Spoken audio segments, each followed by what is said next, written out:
Yeah, it's Victoria and Madison. We're back again. And we thought it would be a great idea to talk about our story and how we got here. Um, you good? No, you go. Okay, good. No, I said, are you good? Oh, I'm good. Are you good? You good? You look nervous. Anyways, I look what? nervous. Nervous. Okay, fine. She's not nervous. Okay, so we were both dating other people, and we met at this lesbian festival in Orlando last year.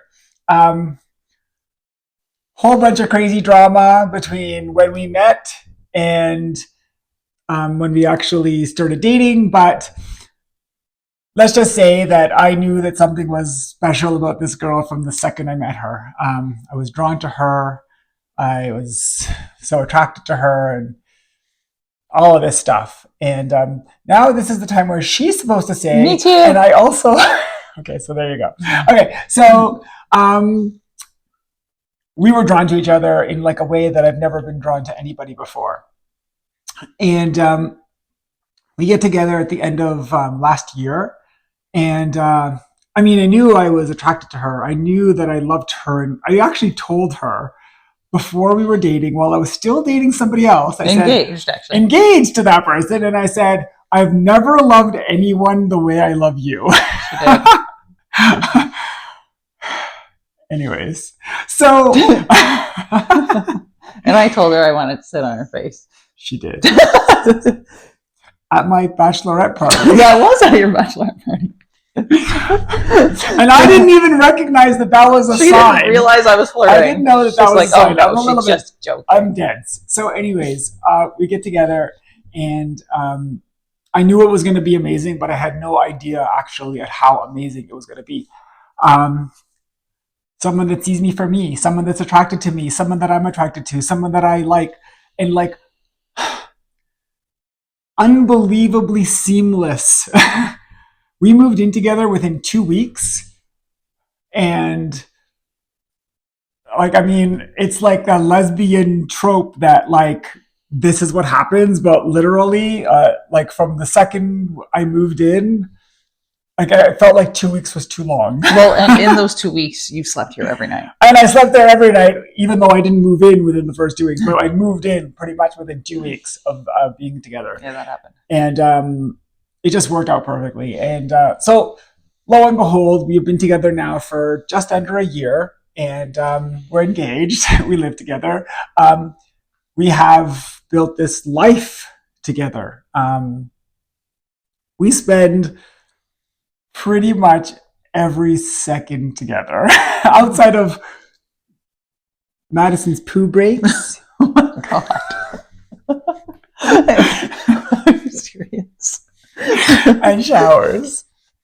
And when I go visit the kids or something. But even that we're trying to rectify. Whose poo breaks are we talking about? Okay, I'm the one who takes too long in the washroom. Thank you But, for clarifying. Okay, so we do all this stuff together, and I mean, I've worked out for 30 years. I started when I was 18. I'm 48 now, and but most of that working out time was pre-transition. So I had like a six pack, I had big arms, I had a big chest, but not as big as now, just different. Oh no. Anyways, so a very different person, a very different body. I knew a lot about working out. And I was trans. So, and she was at one point engaged to a guy, and then came out. And we always joke about how we met pre-transition. Would it have worked? And then I would have come out as a trans girl, and We also joked about that before we were together. that's true. Well, we were still with other people. And your ex found the conversation.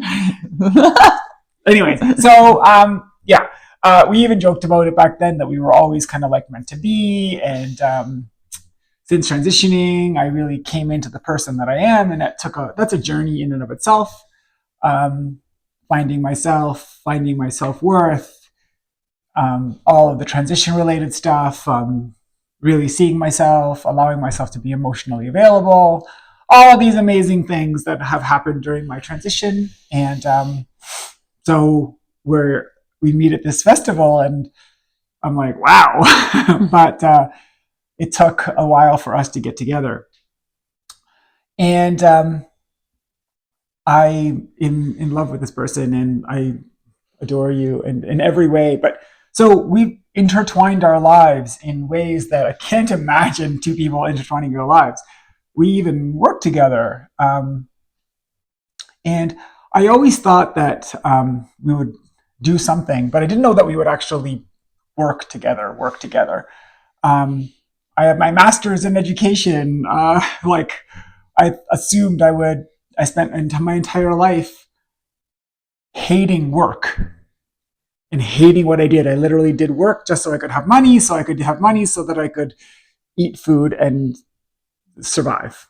Right? That's how I saw work, and that's how I saw my life. And I assumed that that's the way things would always be. And then maybe you should speak to your journey and stuff like that, and then we can tie it all together. Yeah, sure. So I got into fitness probably at the end of high school. All of my life, I was very high level horseback rider, so fitness was always part of my life. But I got into working out right after high school and university, and I was stick thin. What are you doing? I was real thin, and I had to. I can't tell my story if I can Sorry. creeping. I had to put on muscle because I was so small. And I felt like I had no shape. So right from 20, I have been focusing on getting like feminizing my shape too. And then I saw the effects that fitness had on my life and my body, and I wanted to give that to other people. So although I went to school for psychology, I got into fitness and never looked back. I was a personal trainer in gyms, and then I was a head personal trainer in a studio, opened my own studio, and then the pandemic hit, and I went completely online and created a business that we now share, and we'll go into that in more detail, called Phases of Fit. And so through those 10 years that I was, training people, I've helped thousands of people, and majority of the time my focus was on helping other people feminize their body no matter where they were in their lives. Women who had kids who wanted to feel more feminine again, or women who had no shape and wanted to feel, they had a bigger butt and like a tight waist. So I've always been helping people with their goals. And then Victoria and I one day, actually we had this conversation last year. We were even like, we want to help the community. We want to use health and fitness, but we don't really know what the approach is. And then we finally had the epiphany of, oh my gosh, why are we not helping the people using the tools that we have who need it most from us? Yeah. And so it was like the perfect combination of like, I was looking for a way of giving back. I had this transition, and I'm living this like really great life actually. And I wanted to give back to my community, the people that, like, I know that feeling. I know that feeling of somebody who feels that they don't fit. And so I just didn't know what it was. And then we kind of, one day we just had this epiphany. We're like, we want to do good in this world. We want to help people. We are fitness people. And we want to help our people. And we want to help our people be authentic, because one of the things that we do more than anything else in this world is, someone's calling, just a sec. One of the things that we do in our life more than anything else is like, we live our truth. We're always real, no matter where we are, to our benefit or to our disadvantage. Like, I'm always going to be the person I am. I'm never going to put a mask on, because I lived 42 years with a mask, and I'm sure you did for a while too, when you were dating men when you weren't attracted to them. And then, like, we all do that, right, to some degree.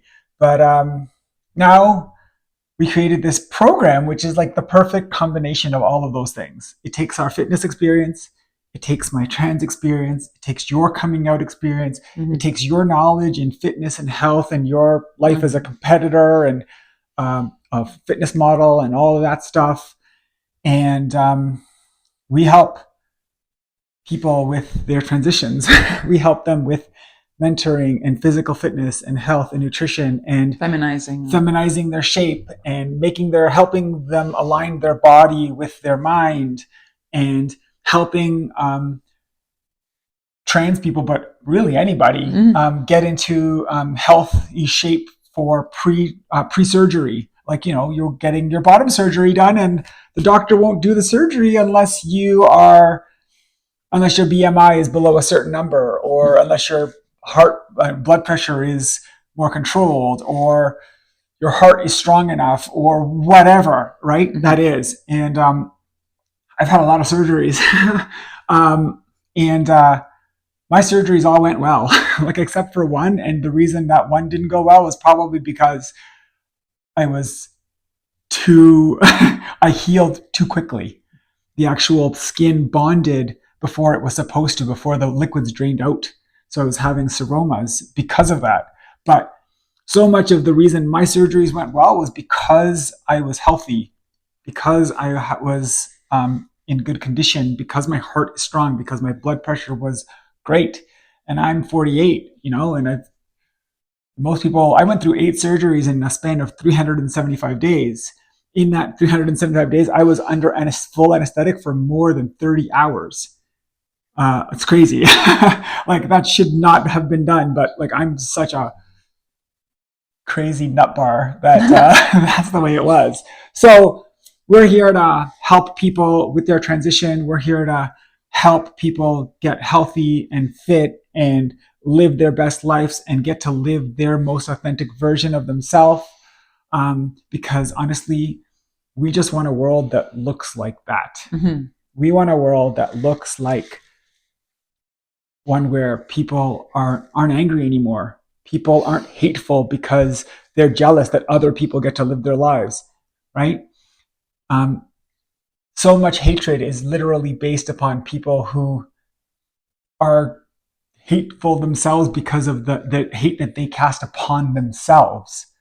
They hate themselves for being gay, and that's why they throw all the hatred toward all the other people instead of internalizing it and facing it towards themselves. They face it towards other people. So imagine a world where nobody had that. Imagine a world where people got to be themselves, because that world would be a world full of kindness, full of amazing, authentic people, a world of happy people. And right now, I don't see a world full of happy people. Yeah. I see a world full of hatred and persecution and discrimination and anger and sadness. And it's fucking shit. So if I could snap my fingers and give that to you, I would. But it's something that you have to go on your own journey on, right? And but we're here to help. If you're someone that needs help with their transition or their fitness levels, or matching their body to their mind, or any of the things that we talked about today, we're going to put a link to book a call with us. So you're going to fill out a quick form in the link below, and then you'll have a chance to book a call, completely free call. And we'll go over everything in detail. We'll go over where you're at and where you want to go, and we'll figure out the exact plan to help you get there with us. Yeah. So just hit that link in the bottom there, and we are super excited to hopefully be part of your journey. Yes, thank you so much. Love you.